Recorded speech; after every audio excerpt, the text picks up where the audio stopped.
안녕하세요, 범이씀입니다.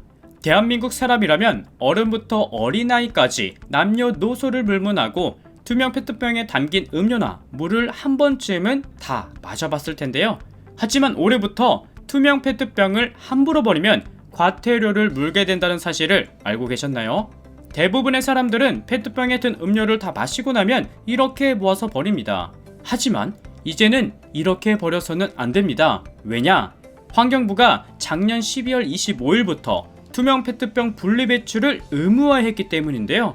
벌써 올해부터 각 지역별로 투명 페트병 분리배출 점검을 현재 시행하고 있는 지역도 있습니다. 대전과 인천 등은 올해 1월부터 6월 말까지 매주 또는 월 주기로 투명 페트병이 분리배출이 잘 되고 있는지 집중 점검을 시행한다고 해요. 근데 투명 페트병 분리배출을 제대로 지키지 않으면 폐기물관리법에 따라 30만원 이하 과태료가 부과된다고 합니다.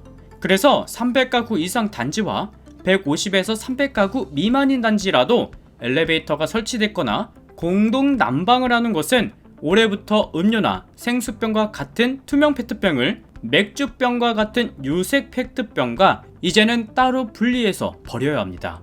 물론 페트병을 감싸고 있는 비닐 라벨도 이렇게 벗겨서 버려야 하는데요. 다세대 주택이나 단독주택은 현재 계도 기간이라서 21년 12월 25일부터 시행될 예정이지만 대부분의 아파트 주민들은 올해부터 새로 시행되는 페트병 분리배출을 지켜야 합니다. 그럼 투명 페트병을 왜 따로 분리해서 버려야 할까요? 그 이유는 여러 가지가 있지만 특히 투명 페트병은 재생 가치가 높아서 티셔츠나 가방도 만들 수 있는데요.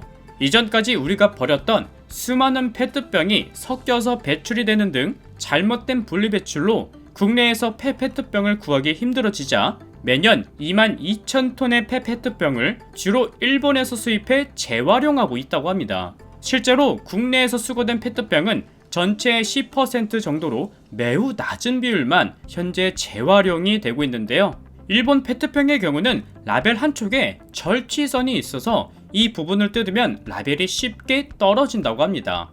그리고 소비자가 라벨을 떼지 않고 버리면 일본 지자체에서는 수거 자체를 안 한다고 해요. 그러니까 소비자가 직접 라벨을 편하게 뗄 수 있도록 일본 기업들은 이렇게 제조를 하고 있지만 우리나라의 경우는 최근에 와서야 이렇게 투명 음료수를 담은 음료가 나오기 시작했고 많지는 않지만 몇몇 제품들의 경우는 라벨을 쉽게 뗄 수 있도록 이렇게 제조되어 나오고 있습니다.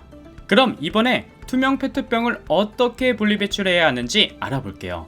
우선 다양한 페트병 중에서도 음료와 생수용으로 활용하고 있는 투명 페트병을 잘 버려야 하는데요. 먼저 라벨을 꼭 잘 제거한 뒤에 분리된 라벨은 비닐 재질이기 때문에 따로 버리면 되고요.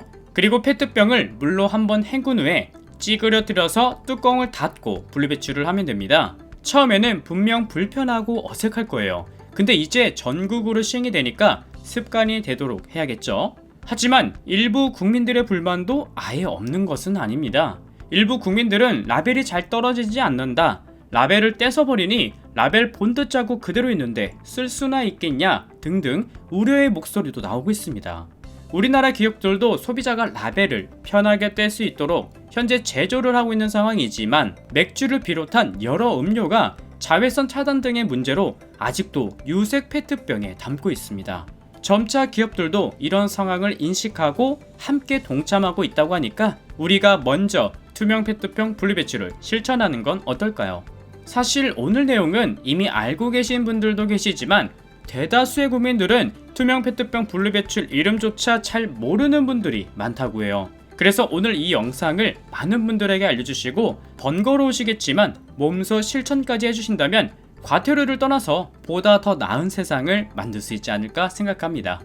오늘 준비한 내용은 여기까지고요. 오늘도 시청해주셔서 정말 감사합니다.